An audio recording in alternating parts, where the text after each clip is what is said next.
What's up, it's Auto Handles, and in today's video, I'm going to be talking about the Nuggets. But before I can get into the video, be sure to like and subscribe. Let's begin.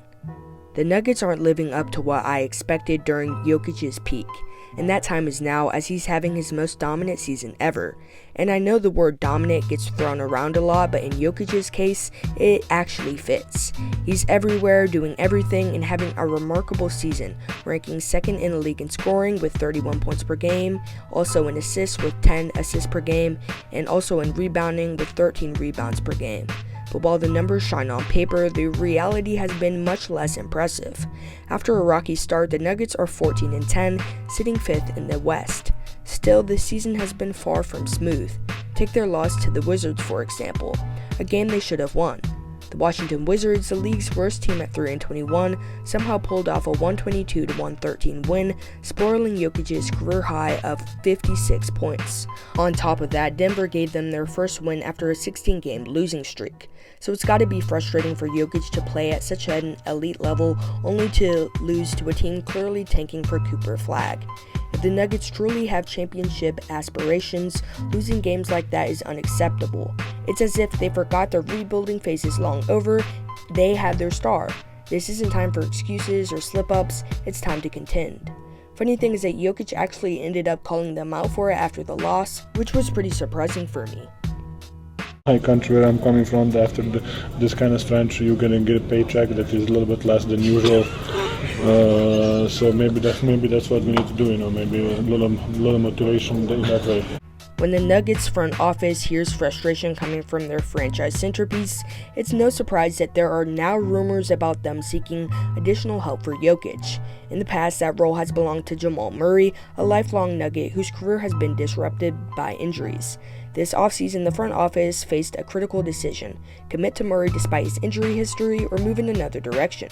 Reluctantly, they chose to bet on his recovery, offering him the full max contract extension he wanted, set to kick in next season. So far, Murray's first 19 games have been underwhelming, but during a recent game against Sacramento, he finally looked like himself again, dropping 28 points. I watched that game live, and in the first half, Denver seemed unstoppable.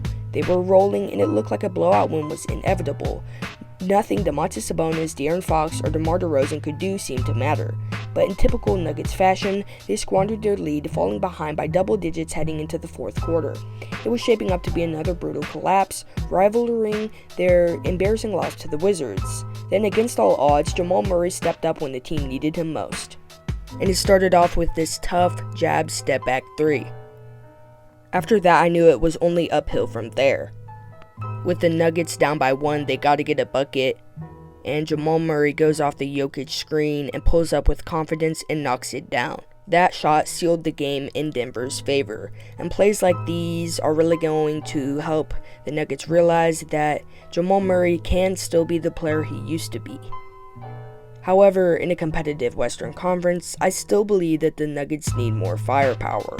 One rumor making the rounds is a potential trade for Zach LaVine.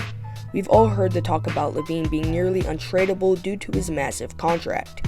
His trade value likely dropped even further when teams saw that the Bulls couldn't find success with him as their number one option. But to me, it's obvious that LaVine was never meant to be the primary star on a team chasing a deep playoff run. While his stats in Chicago were impressive, they didn't translate to team success, leading to the empty stats label put on him. Whether or not that label is fair is up for debate, but one thing is clear: LaVine still has plenty left in the tank. LaVine has spent most of his prime in Chicago, thriving as an off-ball scorer. He's currently shooting 43.5% on catch-and-shoot threes, his best mark since earning back-to-back All-Star selections in 2021 and 2022. That's exactly the type of player the Nuggets need: a sharpshooter, high-level cutter, and an off-ball threat. Imagine the lob opportunities he'd create playing alongside one of the best passers ever in Jokic. While teams have undervalued LaVine, the Nuggets likely won't be able to lowball the Bulls for him.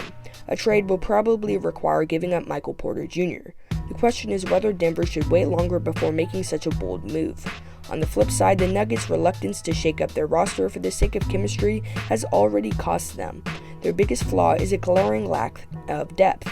We saw how that played out last postseason when Michael Malone overextended the starters, leading to a blown 20-point lead in Game 7 of the second round. KCP's departure for nothing in the offseason only worsened the situation. The only real solution is to improve their depth, and unfortunately that likely means trading MPJ for 2 or 3 solid role players in return. But what do you think? Should the Nuggets trade for Zach LaVine, and what would a trade for him look like? Tell me in the comments section below. Until next time, peace.